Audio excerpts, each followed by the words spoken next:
എന്താ അതുപോലെ തന്നെ ക്യാരക്ടറിസ്റ്റിക്സ് അതിന്റെ അഡ്വാൻറ്റേജ് ഡിസഡ്വാൻറ്റേജ് അത് കുറെ കാര്യങ്ങൾ ഞാൻ പറഞ്ഞില്ല. അപ്പൊ സിംപ്ലി ഒരു സയന്റിഫിക് മെത്തേഡ് എന്ന് പറഞ്ഞാൽ എന്താ പറയാ, സയൻസിലെ പ്രോബ്ലം സോൾവ് ചെയ്യാൻ വേണ്ടിയിട്ട് സയന്റിസ്റ്റുകൾ അഡോപ്റ്റ് ചെയ്യുന്ന സെർട്ടൻ പ്രോസസ്. അപ്പൊ അതായത് നമ്മൾ എന്തെങ്കിലും ഒരു ഇൻവെസ്റ്റിഗേഷൻ നടത്തുന്നുണ്ടെങ്കിൽ അതിന് വേണ്ടിയിട്ട് ഒരു സയന്റിസ്റ്റ് ഫോളോ ചെയ്യുന്ന കുറച്ച് പ്രോസസ് അല്ലെങ്കിൽ മെത്തേഡ്സിനെ നമ്മൾ സിംപ്ലി സയന്റിഫിക് മെത്തേഡ് എന്ന് പറയും. അപ്പൊ ഈ അടുത്ത സെക്ഷനിലോട്ടാണ് നമ്മൾ അതിന്റെ കണ്ടിന്യൂസ് എടുക്കുന്നത്. അപ്പൊ ഒരു റിസർച്ച് എന്ന് പറഞ്ഞാൽ ആക്ഷൻ റിസർച്ച് വേണം സ്റ്റാർട്ട് ചെയ്യുന്നത്. അതിന് മുമ്പ് റിസർച്ച് എന്ന് പറഞ്ഞാൽ എന്താ പറയാ, ഒരു റിസർച്ച് എന്ന് പറയുമ്പോൾ അതായത് നമ്മൾ എന്തെങ്കിലും ഒരു പ്രോബ്ലം ആയിരിക്കാം, അല്ലെങ്കിൽ ഒരു പ്ലേസ് ആയിരിക്കും, അല്ലെങ്കിൽ ഒരു പേഴ്സൺ ആയിരിക്കാം. അതിന്റെ ബേസിൽ നമ്മൾ റിസർച്ച് നടത്തുമ്പോൾ കൂടുതലായിട്ട് ഇതുവരെയുള്ള ഇൻഫർമേഷനേക്കാൾ കൂടുതൽ ഇൻഫർമേഷൻ കിട്ടാനായിട്ട് ഡീറ്റെയിൽ ആയി അതുപോലെ കെയർഫുള്ളി ആ ഒരു ടോപ്പിക്കിനെ കുറിച്ച് സ്റ്റഡി ചെയ്യുന്നതിനാണ് നമ്മൾ റിസർച്ച് എന്ന് പറയാം. അപ്പൊ ഈ റിസർച്ച് മെയിൻലി നമ്മൾ എങ്ങനെയാ കോളേജ് ലെവലിൽ ഗ്രാജുവേറ്റ് ലെവലിൽ സ്കോളേഴ്സ് അവിടുത്തെ പ്രൊഫസേഴ്സ് അങ്ങനെയുള്ളവരാണ് മെയിൻ റിസർച്ച് നടത്തുക. അപ്പൊ നമ്മുടെ ടോപ്പിക് എന്ന് പറഞ്ഞാൽ ആക്ഷൻ റിസർച്ച് ആണ്. ആക്ഷൻ റിസർച്ച് എന്ന് പറഞ്ഞാൽ സിമ്പിൾ ആയിട്ട് പറയുകയാണെങ്കിൽ മെയിൻലി നമ്മളെ എഡ്യൂക്കേഷണൽ സിസ്റ്റത്തിൽ അതായത് സ്കൂൾസിലോ അല്ലെങ്കിൽ ക്ലാസ് റൂംസിലോ ടീച്ചേഴ്സ് അവിടുത്തെ എന്താ പറയുക സ്കൂൾ അഡ്മിനിസ്ട്രേറ്റേഴ്സ് ഇപ്പോൾ എച്ച്എം ഉണ്ടാവും, ഇപ്പോൾ മാനേജ്മെന്റ് സ്കൂൾ ആയിട്ട് മാനേജ്മെന്റ് ഉണ്ടാവും. അതുപോലെ അവർ ഇംപ്ലിമെന്റ് ചെയ്യുന്ന ഇപ്പോൾ സ്കൂളിൽ എന്തെങ്കിലും പ്രോബ്ലം ഉണ്ടാവും, എന്തെങ്കിലും സിമ്പിൾ പ്രോബ്ലം ആണെങ്കിൽ പോലും അത് ഇംപ്ലിമെന്റ് ചെയ്യാൻ വേണ്ടി ടീച്ചേഴ്സ് അതിന് ബേസ്ഡ് ആയിട്ട് പുതിയ റിസർച്ച് നടത്തും. ആ റിസർച്ചിനാണ് നമ്മൾ ആക്ഷൻ റിസർച്ച് എന്ന് പറയാം.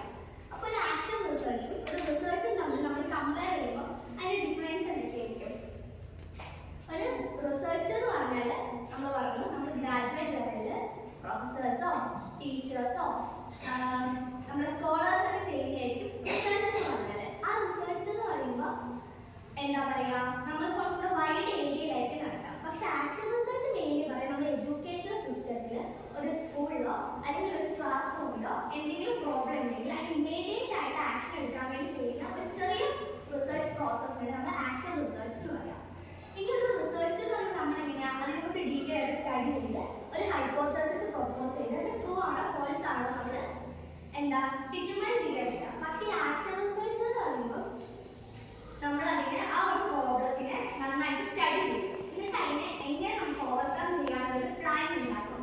എന്നിട്ട് അത് അനലൈസ് ചെയ്ത് ആ ഒരു സംഭവം ആ സ്കൂളിൽ ഇംപ്ലിമെന്റ് ചെയ്യുകയാണ് ചെയ്യുക. ഇനി ആക്ഷൻ റിസർച്ചിന്റെ മെത്തഡോളജി നോക്കുകയാണെങ്കിൽ 6 സ്റ്റെപ്സ് ഉണ്ട്.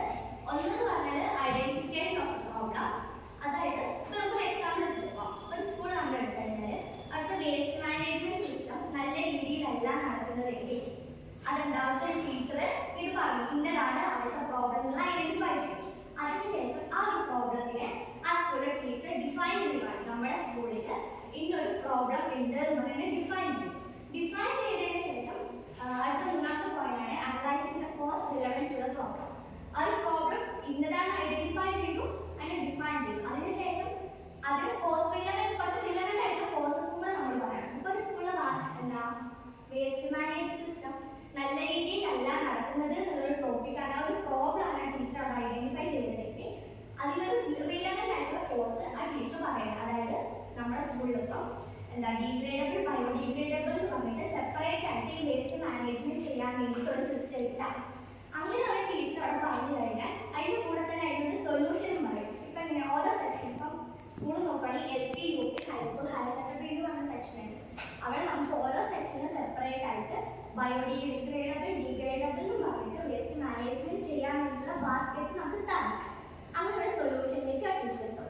അതിനുശേഷം ഈ ഒരു സൊല്യൂഷൻ എത്തിക്കഴിഞ്ഞാലും അത് നമുക്ക് അപ്ലൈ ചെയ്യാൻ പറ്റുമോ എന്നുള്ളതാണ് ആലോചിക്കണമല്ലോ. അപ്പോൾ അതിന് വേണ്ടിയിട്ട് ഇതിന് മുന്നേ നടന്ന റിസർച്ച് പേപ്പേഴ്സ് അങ്ങനത്തെ പേപ്പേഴ്സ് ഒക്കെ കളക്ട് ചെയ്തിട്ട് കുറച്ചും കൂടെ എന്താ പറയുക പ്രോബ്ലത്തിന് ഇമ്പോർട്ടൻസ് കൊടുക്കാൻ വേണ്ടിയുള്ള കുറച്ച് റിസർച്ച് പേപ്പേഴ്സ് കൂടെ കളക്ട് ചെയ്ത് വെച്ച് കഴിഞ്ഞാൽ പിന്നെ ആ അതോറിറ്റിയോട് പറയാം ഇന്നതാണ് പ്രോബ്ലം, ഇവിടെ ഇങ്ങനത്തെ എന്താ ഈ കാരണങ്ങൾ കൊണ്ടാണ് ഈ പ്രോബ്ലം വരുന്നത്, അത് നമുക്ക് ഇങ്ങനെ ഈ ഒരു സൊല്യൂഷൻ അനുസരിച്ച് നമുക്കത് കൺട്രോൾ ചെയ്യാനുള്ള രീതിയിൽ ആ ടീച്ചർ അവിടെ എന്താ പറയുക ബാക്കി അതോറിറ്റീസിനോട് അവരുടെ ഫൈൻഡിങ്സ് മൊത്തം ഷെയർ ചെയ്യാൻ ചെയ്യാം. അപ്പോൾ സിംപിളി പറയുകയാണെങ്കിൽ നമുക്ക് ഈ ആക്ഷൻ റിസർച്ചിന്റെ സൈക്കിൾ എന്ന് പറയുകയാണെങ്കിൽ വലിയ 4 സ്റ്റെപ്പാണുള്ളത്.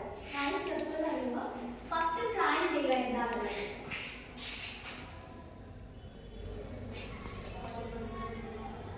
ഫസ്റ്റ് പ്ലാൻ ചെയ്യുന്നു, പിന്നെ ആ ഒരു പ്ലാനിങ്ങിനെതിരെ ആക്ഷൻ എടുക്കുന്നു.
എഴുതാം.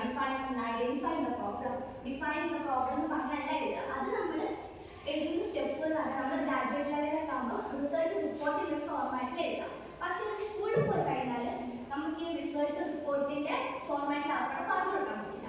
അവിടെ പോകുമ്പോൾ നമുക്ക് പ്ലസ് ടു ലെവലിലൊക്കെ ആകുമ്പോൾ ജസ്റ്റ് ഒരു എക്സ്പെരിമെന്റ് ചെയ്തെങ്കിൽ റെക്കോർഡിൽ നമ്മൾ ഏത് ഫോർമാറ്റിൽ എഴുതുക, game, principle, procedure, observation, inference എന്നുള്ള രീതിയിൽ എഴുതുക.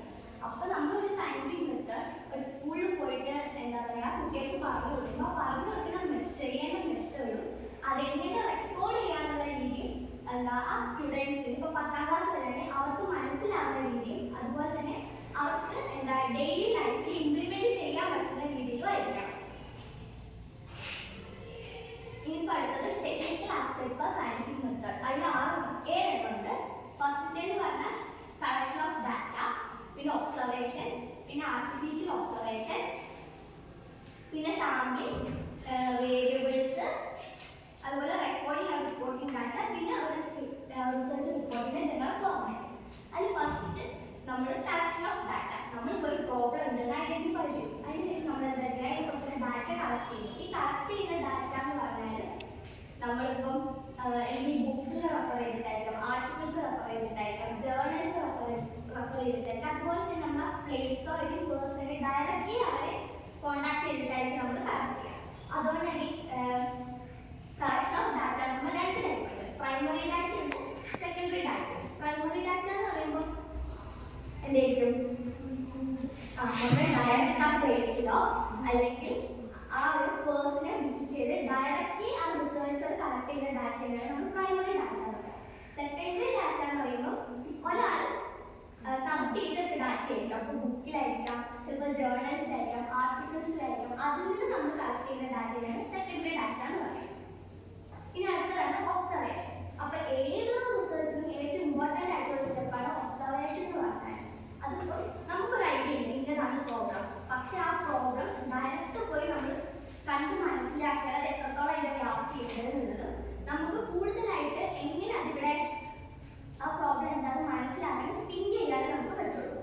അതേപോലെ ഈ ഒബ്സർവേഷൻ 2 ടൈപ്പ് ഉണ്ട്. പാർട്ടിസിപ്പേറ്ററി ഒബ്സർവേഷൻ ഉണ്ട്, നോൺ പാർട്ടിസിപ്പേറ്ററി ഉണ്ട്. പാർട്ടിസിപ്പേറ്ററി എന്ന് പറഞ്ഞാൽ ആരാണ് റിസർച്ചർ അല്ലെങ്കിൽ ആ ഒബ്സർവർ, അങ്ങനെ ഡയറക്റ്റ് പോകുന്നു എന്തൊക്കെയാണ് നടക്കുന്നത് എന്നുള്ളത് ഐഡന്റിഫൈ ചെയ്യുന്നു. നോൺ പാർട്ടിസിപ്പേറ്ററി എന്ന് പറയുമ്പോൾ എന്താ ഗൈഡ് ഉണ്ടാവും കൂടെ, പക്ഷെ ആ ഗൈഡ് ആരാണോ ആൾ മാറി നിന്ന് ബാക്കിയുള്ള ഗ്രൂപ്പിലുള്ള ആൾക്കാരായിരിക്കും എന്താ ഒബ്സർവ് ചെയ്ത് ഡാറ്റ കളക്ട് ചെയ്യാം.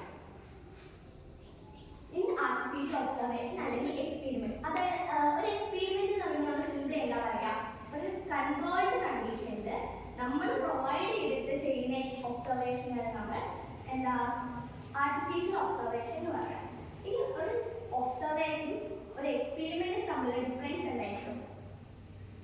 ഒരു എക്സ്പെരിമെന്റ് എന്ന് പറയുന്നത് നമ്മൾ കൺട്രോൾഡ് കണ്ടീഷനിലായിരിക്കും നടക്കുക. പക്ഷെ ഒരു ഒബ്സർവേഷൻ എന്ന് പറയുന്നത് നമ്മൾ വൈഡ് ഏരിയയിലേക്ക് ഇറങ്ങി പോവാം. അതുപോലെ തന്നെ ഒരു എക്സ്പെരിമെന്റ് എന്ന് പറയുമ്പോൾ എങ്ങനെയാ, ഒരു കുഞ്ഞ് ഏരിയയിലായിരിക്കും നമ്മൾ നടക്കുക. അപ്പോൾ നമുക്ക് ടൈം കൺസ്യൂമിങ് ആയിരിക്കും. പിന്നെ കിട്ടുന്ന ആ റിസൾട്ട് എന്ന് പറയുമ്പോൾ ഏകദേശം അക്യുറേറ്റ് ആയിട്ടുള്ള റിസൾട്ട് ആയിരിക്കും കിട്ടുക. പക്ഷെ ഒബ്സർവേഷൻ എന്ന് പറയുമ്പോൾ അങ്ങനെയല്ല. ഇപ്പം നമ്മളിപ്പോൾ ഒരു ടോപ്പിക് സെലക്ട് ചെയ്തു, ഒരു പ്രൊജക്ട് ചെയ്യുവാണെങ്കിൽ ഒരു ടോപ്പിക് സെലക്ട് ചെയ്തു. ഇപ്പം വയനാട് വൈൽഡ് ലൈഫ് സാങ്ച്വറിയിലെ ഏറ്റവും സ്പ്രെഡ് ആയിട്ട് വരുന്ന ഒരു സ്പീഷീസ് ആണ് സെന്ന സ്പെക്ട്രാബിസ് എന്ന് പറയുന്നത്. അപ്പോൾ അത് നമ്മൾ പ്രൊജക്ട് എടുത്തിട്ട് നമ്മൾ അതിനെ എന്താ പറയുക ഒബ്സർവേഷൻ പോയി കഴിഞ്ഞാൽ അവിടെ പോയി കഴിഞ്ഞാൽ എന്താ നമുക്ക് വൈഡ് ആയിട്ട് ഏരിയ എവിടെ നിന്ന് എങ്ങനെ തുടങ്ങണം എന്നുള്ള ഐഡിയ നമുക്ക് ഉണ്ടാവില്ല. അതുപോലെ ടൈം കൺസ്യൂമിങ് ആയിരിക്കും. പിന്നെ അതുപോലെ നമ്മൾ അവിടെ നിന്ന് കളക്ട് ചെയ്ത ഡാറ്റ എന്ന് പറഞ്ഞാൽ റിലവൻ്റ് ആയിട്ടുള്ള ഡാറ്റ ആണ് നമുക്ക് ഒരിക്കലും പറയാൻ പറ്റില്ല. പിന്നെ അവിടെ പോയി എന്താ പറയുക നമ്മളെ മൈൻഡ് ഫുൾ കൺവേർട്ട് ആകാൻ നല്ല ചാൻസ് ഉണ്ട്. ഇപ്പോൾ ഒരു എക്സ്പെരിമെന്റിൽ നമ്മൾ ആ സ്പേസിൽ മാത്രമേ നമ്മൾ ഉണ്ടാവുള്ളൂ, അവിടെ നമ്മൾ വേറെ എങ്ങോട്ട് കൺവേർട്ട് ആയി പോകില്ല. പക്ഷെ ഒബ്സർവേഷൻ എന്ന് പറയുമ്പോൾ നമ്മൾ പല രീതിയിൽ പല സ്ഥലത്തോട്ട് കൺവേർട്ട് ആയിരിക്കാൻ ചാൻസ് ഉണ്ട്. പിന്നെ അതുപോലെ തന്നെ ഒരു എക്സ്പെരിമെന്റ് നമ്മൾ നടത്തുമ്പോൾ അത് നമുക്ക് തന്നെ കൺട്രോൾ ചെയ്യാൻ പറ്റും. ഇപ്പം അതിനെന്താ എന്തെങ്കിലും ഒരു സാധനം നമ്മൾ ആഡ് ചെയ്യും, ഒരു ടെസ്റ്റ് ചെയ്യുമ്പോൾ അത് കുറച്ച് കൂടി പോയി കഴിഞ്ഞാൽ അത് കുറയ്ക്കാൻ വേണ്ടി നമുക്ക് എക്സ്ട്രാ വേറെ എന്തെങ്കിലും ആഡ് ചെയ്യും. പക്ഷേ ഒരു ഒബ്സർവേഷനിൽ എന്ന് പറയുമ്പോൾ നമ്മളിപ്പോൾ കുത്തനെയൊക്കെ വയനാട് വൈൽഡ് ലൈഫ് സാങ്ച്വറിയുടെ കാര്യം പറയാം.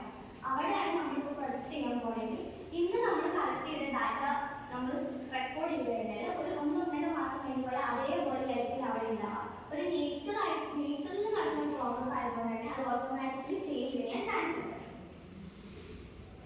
ഇനി അതിൽ അടുത്ത വരുന്നതാണ് കൺസെപ്റ്റ് ഓഫ് സാമ്പിളിംഗ്. അപ്പോൾ ഒരു സാമ്പിളിംഗ് എന്ന് പറഞ്ഞാൽ എന്താ,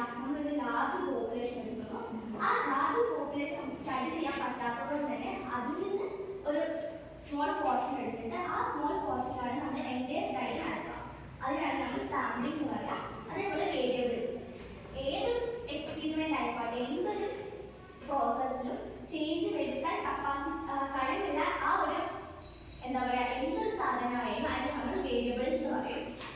പിന്നെ ഏറ്റവും അവസാനം നമ്മളിപ്പോൾ ഒരു റിസർച്ച് നടത്തി ഡാറ്റ കളക്ട് ചെയ്തു, അതിൻ്റെ പ്രോബ്ലം ഇന്നതാണെന്ന് മനസ്സിലാക്കി അതിനെങ്ങനെ സൊല്യൂഷൻ ഒക്കെ കളക്ട് ചെയ്താൽ ഏറ്റവും അവസാനം നമ്മൾ ചെയ്യുന്ന സ്റ്റെപ്പ് എന്താ, അത് റെക്കോർഡ് ചെയ്തിട്ട് എവിടെയെങ്കിലും ഒരു സ്ഥലത്ത് റിപ്പോർട്ട് ചെയ്യണം.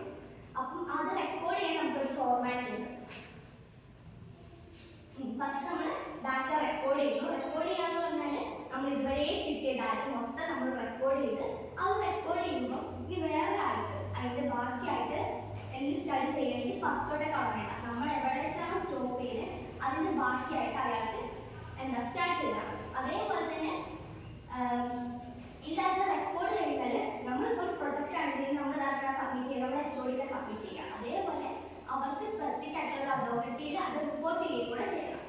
ഇനി ഒരു സയന്റിഫിക് മെത്തേഡ് വഴി നമ്മൾ ഒരു റിപ്പോർട്ട് ചെയ്ത് തുടങ്ങിയാലും അതിൻ്റെ ഒരു ഫോർമാറ്റ് എന്ന് പറയുന്നത് ഒരു പ്രത്യേക ഫോർമാറ്റ് ഉണ്ട്. പ്രിലിമിനറി സെക്ഷൻ ഉണ്ട്, ഒരു ബോഡി പാർട്ട് ഉണ്ട്, പിന്നെ ബിബ്ലിയോഗ്രഫി അപ്പൻഡിക്സ്. ഈ പ്രിലിമിനറി സെക്ഷൻ എന്താ ഫസ്റ്റ് ടോപ്പിക് എന്താണ്, പിന്നെ ലിസ്റ്റ് ഓഫ് കണ്ടന്റ്, അതുപോലെ ലിസ്റ്റ് ഓഫ് ഫിഗേഴ്സ്, പിന്നെ നമ്മൾ ആഡ് ചെയ്ത ടേബിൾസിന്റെ ലിസ്റ്റ്, ഈ കാര്യങ്ങളൊക്കെയാണ് പ്രിലിമിനറി സെക്ഷൻ വരിക. പിന്നെ അടുത്ത സെക്ഷൻ ബോഡി പാർട്ട്. ഈ ബോഡി പാർട്ടിലാണ് മെയിൻലി നമ്മുടെ ഇൻട്രൊഡക്ഷൻ, റിവ്യൂ ഓഫ് ലിറ്ററേച്ചർ, പിന്നെ അതേപോലെ നമ്മുടെ കണ്ടന്റ് എന്താണെന്നുള്ള കാര്യങ്ങൾ, റിസൾട്ട്, അങ്ങനത്തെ കാര്യങ്ങളൊക്കെ ബോഡി പാർട്ടിലറിയാം. പിന്നെ ഏറ്റവും ലാസ്റ്റ് ബിബ്ലിയോഗ്രഫി. അപ്പോൾ ഇത്ര ഉള്ള സംഭവം പറഞ്ഞു മനസ്സിലായോ? എന്തെങ്കിലും എവിടെ ഉണ്ടാവും? അപ്പം ഇനി നമ്മൾ പറഞ്ഞു ടെക്നിക്കൽ ആസ്പെക്ട്സ് സയന്റിഫിക് മെത്തേഡാണ് ഈ മെയിൻ പറയുന്നത്. അതിന് 7 സ്റ്റെപ്പ് ഉണ്ടെന്ന് പറഞ്ഞു. ഫസ്റ്റ് ഡാറ്റ കളക്ട് ചെയ്യുന്നു, പിന്നെ ഒബ്സർവേഷൻ, പിന്നെ അല്ലെങ്കിൽ ആർട്ടിഫിഷ്യൽ ഒബ്സർവേഷൻ, പിന്നെ അതുപോലെ സാമ്പിളിംഗ്, വേരിയബിൾസ്